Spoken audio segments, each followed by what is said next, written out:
Asking for forgiveness, it's really hard, right? It's hard. And it's not hard because we have to ask someone else to accept our apology.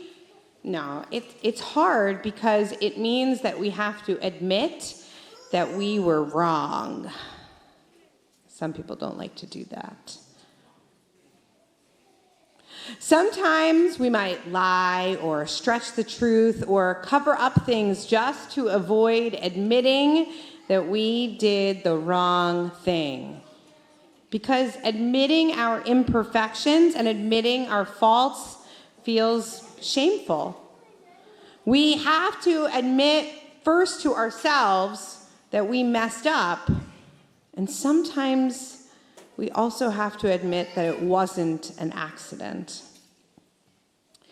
It's hard to see ourselves as imperfect. It's hard to accept our failings, hard to admit that someone else was right and we were wrong. Hard to be honest when we know our misdeeds hurt or upset someone we love. And yet, Yom Kippur commands us to do just that. To spend a whole day admitting our misdeeds, first to ourselves, then to God and our loved ones. What is interesting is that admitting our misdeeds and mistakes and missteps is actually the focus of our prayers, of our liturgy on this holiday.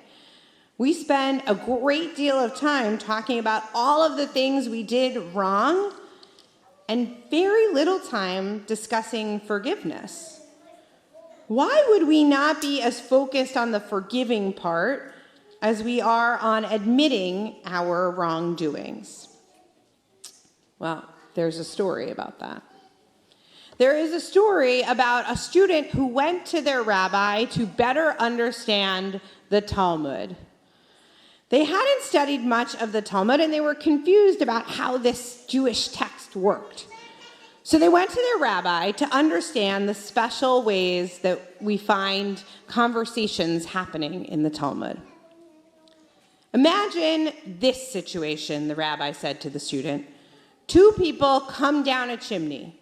One comes out clean, and one comes out dirty. Which one washes themselves? What do you think? The clean person or the dirty? Who's going to wash themselves? What do you guys think? The dirty person? Yeah? So the student thought and responded, well, it's obvious, isn't it? The dirty person will wash themselves. I'm not so sure, the rabbi replied. The dirty person would look at the clean person and assume that they are also clean. The clean person, though, would look at the dirty person and assume that they are also dirty. So the clean person then would go wash themselves. Before the student had time to respond, the rabbi spoke again. If two people come down a chimney and one comes out clean and one comes out dirty, which one will wash themselves? If they walk over to the wash bin and there's a mirror, the clean person sees that they are clean, and the dirty person will see that they are dirty, and the dirty person will wash themselves. The student gave the rabbi a puzzled look, and the rabbi spoke again. If two people come down the chimney and one comes out clean and one comes out dirty, which one will wash themselves? Well, the student was even more confused. How many people are confused like the student is? Yeah, me too. Rabbi, said the student, I don't know how to answer your question. I'm so confused.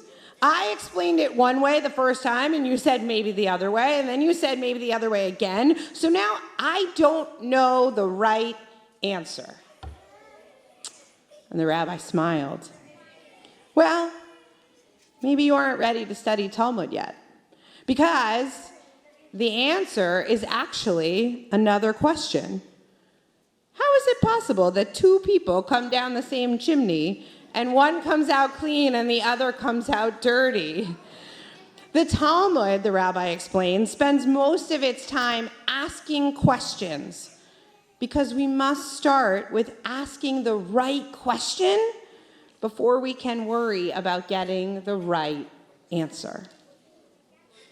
And so too it is with Yom Kippur and forgiveness. We must start with admitting what we did wrong, owning up to our mistakes, and being honest about them to ourselves and others. The harder work is the focus it takes, because without it, we cannot ever find the answers and forgiveness we seek. But once we can truly admit our faults, then we can start to find forgiveness. We move into the Vidui prayer on page 82. And this prayer is actually a list of all of the ways that we could have made mistakes.